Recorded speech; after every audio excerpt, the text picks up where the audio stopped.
Remember, always hydrate as soon as you wake up.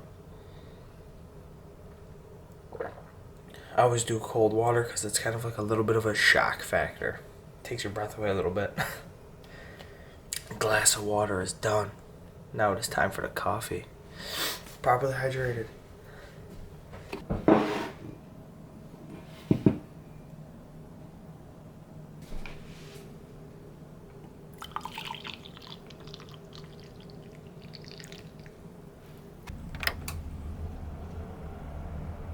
Good morning.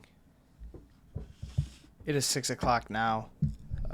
I woke up, got out of bed at 4:40 this morning, made my coffee, brushed my teeth, drank my water, got hydrated. Then I spent 15 minutes trying to find this, and this was literally on my nightstand. So I didn't get started editing till like a little after 5, maybe 5:10, 5:15, and it is 6 o'clock now, so I got to start getting ready for work. I have like 2 more clips to edit in the video. So that's pretty frustrating because I like to have the video completely edited. So when I come home, I just have to eat and change to go to the gym. But whatever. I'll just finish it out when I get home. Woke up fucking so tired today. I wanted to go back to bed so bad. I don't know.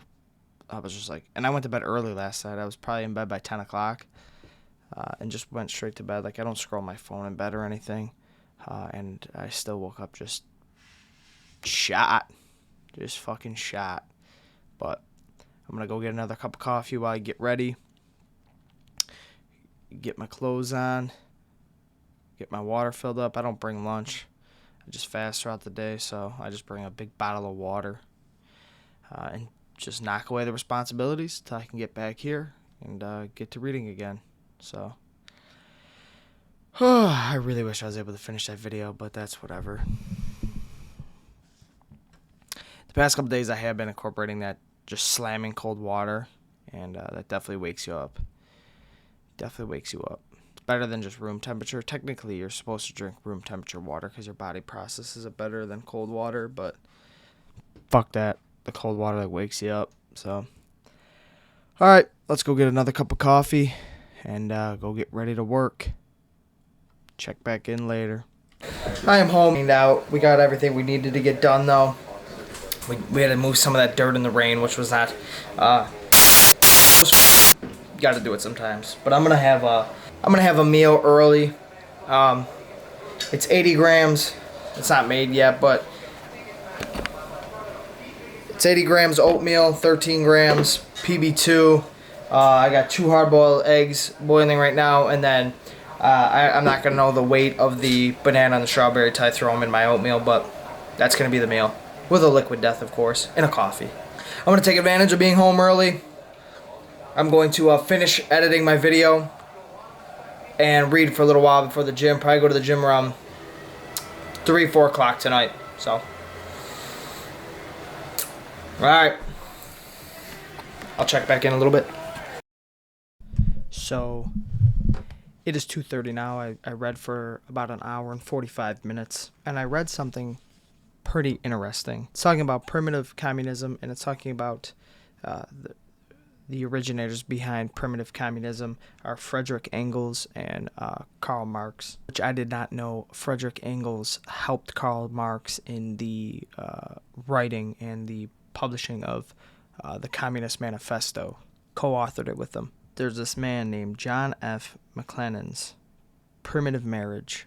Right, he wrote a book called Primitive Marriage, an inquiry into the origin of the form of capture in marriage ceremonies. He believed that primitive marriage, he did not believe that they married within, they traveled and looked for mates, but he believed it kind of seems nonsensical, but he believed that before marriage there was kidnapping required, and that a lot of these women were kidnapped before they were married, because there was this barbarian viewpoint of indigenous peoples. So he believed that they fucking kidnapped their brides, and that's how they got married. There's no scientific proof backing this theory, of course, but then they go on to talk about Darwin's view of marriage. He thought it was like ape-like, right? So He thought men fought for women, and men would control a certain area of women, so they would have multiple wives or multiple partners, right? And these men were in control of all these women. And a lot of times it would come to blows where other men would show up and try to fight this man for these women, and he would just be guarding them the whole time from other men that were coming in to try to take them from him. He says right here that sexual selection involved violent contestants for mastery, as male contestants battled one another, and the victor came to own the female at stake. So he believed it was just kind of an all-out war for women, and that was his view on marriage. And he believed polygamy meant a half-formed, still brutal society, and monogamous marriage meant civilization. But they also talk about this other character by the name of Lewis Henry Morgan. He did a lot of time.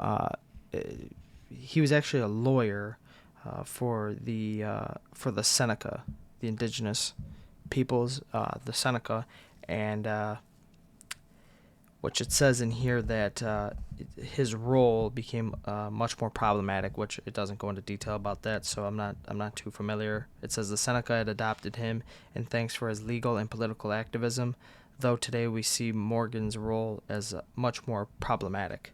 I don't know what that means, so I'm not going to dive into that. But he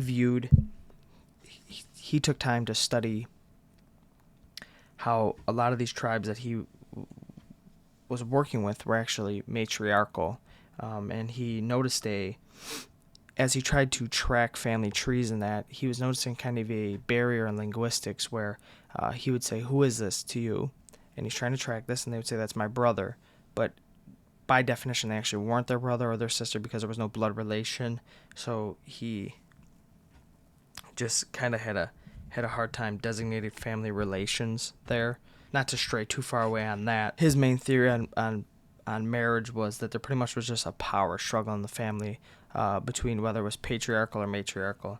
You'd have to read the book to really dive deeper into it, but this all being said, I want to get to the most interesting thing that I think that I read from this chapter was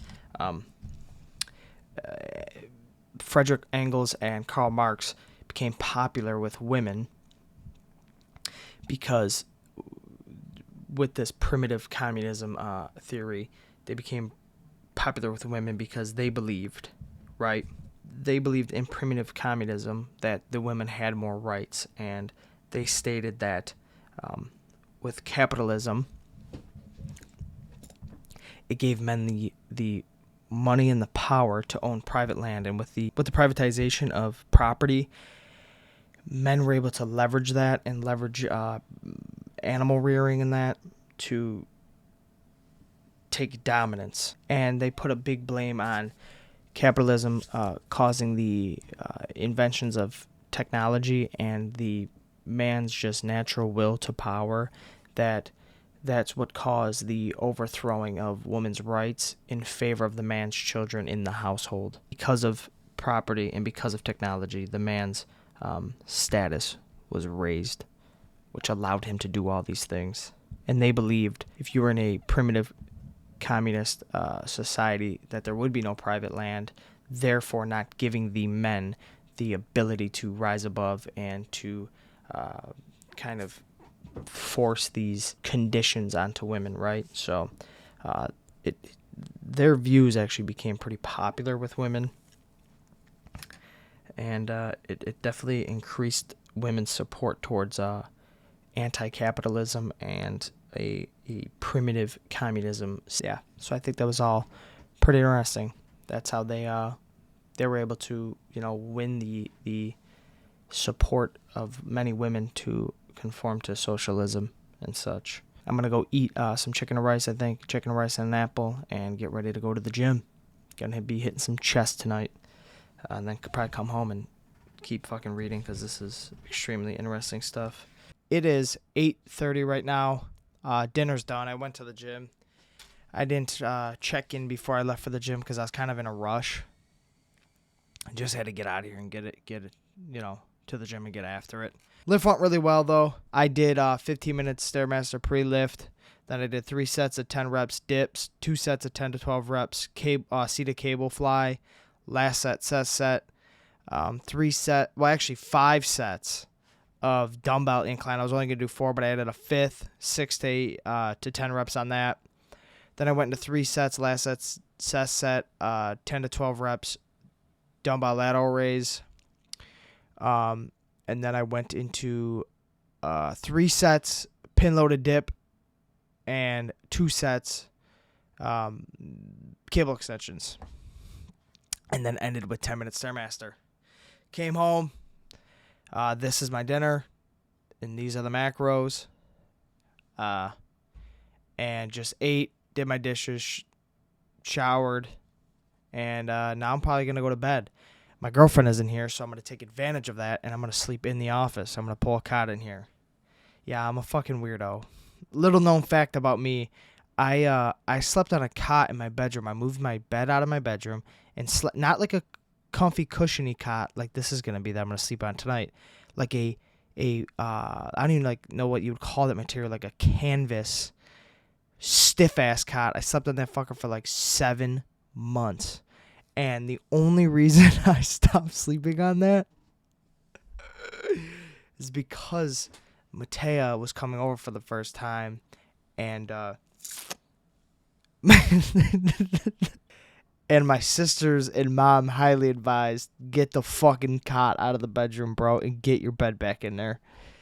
So yeah, I almost rocked with the cot fucking longer, but my sister was like, you're not going to last fucking 2 weeks on a cot. And I last 7 months on the cot, day in and day out, my little ass cot. It opened up space in the room like fucking crazy, though, so...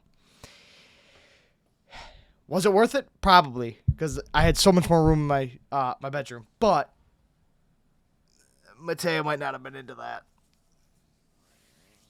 But I think I was pretty transparent with her. Pretty sure, early on I was like, I did have a cot in here, and there would be if it was up to me, there would still be a cot in here. Not because there was a lack of a bed. My bed was just in the basement because I thought it was soft to sleep on the bed. So I spent 7 months sleeping on a fucking cot when I had a nice bed downstairs. Yeah, true story. True story. I'm a bit of a freakazoid. Make sure I took care of the 3 most crucial objectives of the day. I ate good food, I broke a sweat, and I stimulated the mind. So it is time to retire for the night. So I'm going to pull the cot up in here and call it lights out. And get ready for 4:30 in the morning. I will talk to you guys tomorrow. Peace. Yep. Here's a sitch.